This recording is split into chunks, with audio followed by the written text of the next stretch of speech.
Selamat pagi, salam sejahtera. Terima kasih karena bersama dengan saya lagi sekali lagi di admin Nazilin Unity.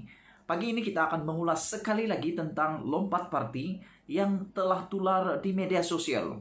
Pagi tadi saya mendapat satu video tentang angkat sumpah, ikrar sumpah oleh Adun Sebatik ketika beliau dicalonkan sebagai calon warisan. Dan hari ini beliau telah keluar daripada Parti Warisan Sabah dan menjadi calon bebas. Beliau mengatakan bahwa beliau telah dipaksa untuk berikrar sebelum menjadi calon kepada Parti Warisan. Dan beliau mengatakan surat akuan janji beliau untuk letak jawatan dalam ikrar tersebut menurut Adun Sebatik adalah tidak sah. Jadi sebelum kita teruskan, sila tonton dulu video ini. Anda nilai sendiri, benarkah ada unsur paksaan di dalam aku janji ikrar setia Adun Sebatik ini? Jom kita tengok dulu. Bahwa saya, Hasan E. Gani Pangeran Amir, nomor kad pengenalan 700222125499, sebagai ahli Parti Warisan Sabah dan juga sebagai calon yang diwatikahkan oleh Parti Warisan Sabah bagi Dewan Undangan Negeri Sabah N73 Sebatik untuk pilihan raya negeri Sabah ke-16. Dengan ini berikrar di hadapan Tuhan atau Allah dan rakyat Sabah, saya akan setia kepada Parti Warisan Sabah jika saya terpilih sebagai ahli Dewan Undangan Negeri Sabah seperti dinyatakan di atas dan kekal setia sehingga pembubaran Dewan Undangan Negeri Sabah.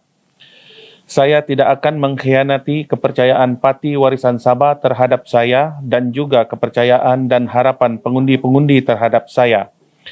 Sekiranya saya memilih untuk menyertai parti politik yang lain ataupun mengisytiharkan kesetiaan saya kepada parti politik yang lain ataupun mengisytiharkan diri saya sebagai bebas sebelum atau selepas persumpahan masuk sebagai ahli Dewan Undangan Negeri Sabah sehingga pembubaran Dewan Undangan Negeri Sabah ataupun saya dipecat atau diberhentikan sebagai ahli Parti Warisan Sabah, saya akan meletak jawatan saya sebagai ahli Dewan Undangan Negeri Sabah.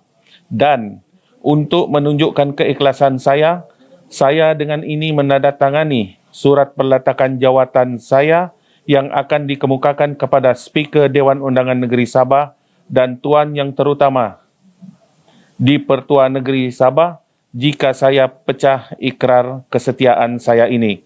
Saya membuat ikrar ini pada hari bertarik 10 hari bulan September 2020.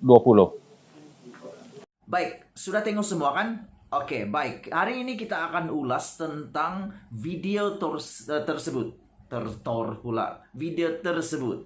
Video tersebut sebenarnya pada pendapat saya dari segi unsur paksaan tidak ada unsur-unsur paksaan. Kenapa? Saya akan bacakan kepada kamu satu ulasan daripada peguam. Ini peguam bukan alang-alang. Beliau adalah seorang peguam dan beliau mengatakan, ini ada dalam Malaysia Kini, beliau mengatakan bahwa sumpah yang dilafazkan oleh Adun Sebatik itu adalah sumpah yang sah kerana tidak ada unsur jenayah di dalam ikrar setia tersebut. Menurut peguam ini, yaitu Aidil Khalid, beliau menyatakan bahwa tidak ada unsur yang boleh membatalkan ikrar sumpah setia tersebut atau ikrar aku janji tersebut kerana tidak ada unsur ugutan ataupun jenayah di dalam ikrar tersebut. Menurut beliau ada satu akta yaitu Section 15 Akta Kontrak 1950 menakrifkan paksaan sebagai melakukan apa-apa perbuatan atau mengecam, mengancam untuk melakukan apa-apa perbuatan yang dilarang oleh kanun keseksaan atau menahan secara tidak sah atau mengancam untuk menahan apa-apa harta dengan memudaratkan sesiapa juga dengan niat menyebabkan seseorang itu membuat suatu perjanjian. Menurut peguam ini lagi, jika jadi Adun Sebatik tidak boleh dakwa bahwa dia terpaksa berikrar hanya semata-mata kerana dia ingin dicalonkan dia bukan tiada pilihan. Menurut peguam ini, dakwaan Adun Sebatik bahwa beliau terpaksa dan ikrar tersebut tidak sah adalah tidak boleh diterima. Kenapa? Tidak ada unsur jenayah dalam ikrar tersebut. Tidak ada paksaan. Tidak ada paksaan langsung. Sebab mengikut Section 15 Akta Kontrak 1950, inilah takrifan paksaan, yaitu ada unsur jenayah. Dan menurutnya lagi, sebenarnya Adun Sebatik itu, beliau mempunyai pilihan. Kalau beliau tidak setuju untuk angkat sumpah, untuk membuat ikrar tersebut, bermaksud dia ada pilihan untuk menjadi calon untuk wakil rakyat atau calon di parti yang lain. Tidak perlu mengangkat sumpah menjadi calon warisan kalau tidak setuju angkat sumpah ikrar tersebut. Dia boleh jadi calon di parti-parti lain, yaitu calon bebas ataupun di parti yang lain. Jadi apabila beliau menerima setuju mengangkat sumpah, bermaksud beliau mengesahkan secara tidak langsung mengesahkan ikrar setia tersebut. Yang jadi persoalan sekarang adalah kenapa waktu itu setuju pula menjadi calon, tiba-tiba pula tidak jadi calon, tidak setuju sudah sekarang. Mau sudah lompat parti baru cakap itu tidak sah. Kalau begitu, berapa ratuskah, berapa puluhkah, berapa puluhkah calon warisan yang boleh tiba-tiba cakap tidak sah kalau mereka katakan itu sebagai satu paksaan? Kenapa hanya beliau saja yang rasa terpaksa? Itu persoalan yang sangat bagus untuk kita pikirkan bersama. Dan yang kedua, isu yang kedua yang ingin kita utarakan, bincangkan hari ini adalah apabila seorang wakil rakyat ataupun seorang ahli parlimen daripada DAP mencadangkan supaya tarik balik jawatan wakil rakyat jika melompat. Menurut ahli parlimen ini, yaitu Wong Suki, beliau mengatakan bahwa akta lompat parti itu kurang sesuai untuk dibuat, untuk digubal, karena itu akan menghalang kebebasan seseorang dan melanggar artikel 10 Perlembagaan Persekutuan menurut Wong Suki. Jadi menurut beliau, menurut Wong Suki, yang sesuai dibuat adalah kita buat satu undang-undang atau akta undang-undang, yaitu menarik balik sokongan, menarik balik jawatan wakil rakyat. Siapa-siapa yang lompat parti, jawatan wakil rakyat itu harus ditarik balik daripada dipegang oleh wakil rakyat tersebut, dan tidak perlu ada pilihan raya. Itu menurut saya. Jadi sesuailah dengan pendapat yang saya nyatakan kemarin.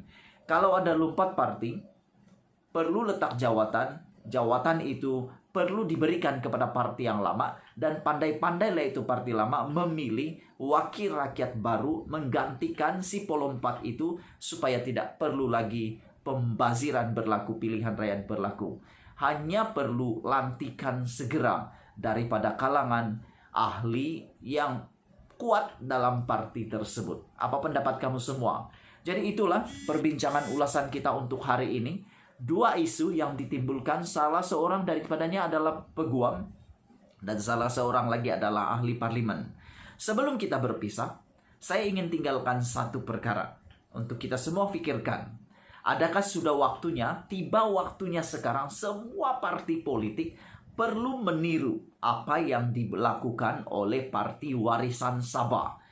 Semua parti yang ada di Malaysia patut meniru langkah Parti Warisan Sabah, membuat aku janji, ikrar aku janji untuk menghalang ahli-ahli parlimen, ahli-ahli adun atau ahli Dewan Undangan Negeri senang-senang lompat parti.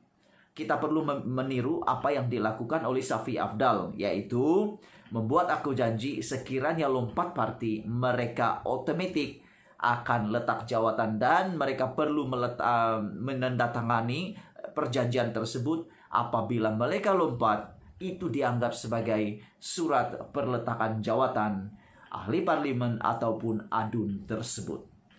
Semua parti perlu lakukan ini. Semua parti harus mencontohi langkah ini supaya rakyat akan lebih dibela dan adil untuk semua rakyat. Bukan saja adil untuk ahli parlimen yang mau lompat parti, adunya mau lompat parti, boleh lompat, tapi perlu letak jawatan terlebih dahulu. Ini tidak akan melanggar akta atau melanggar perlembagaan negara kita, tapi pada masa yang sama, para pengundi juga dilindungi. Sekian dulu ulasan untuk kali ini. Jangan lupa tinggalkan komen Anda. Apa-apa saja komen kamu setuju dengan apa yang dikatakan oleh Peguam dan ahli parlimen sebentar tadi atau tidak, ataupun ada Anda pendapat sendiri, tinggalkan dalam ruangan komen. Cintai Malaysia kita, kita jaga kita, Malaysia kita punya. Kita jumpa lagi, bye-bye.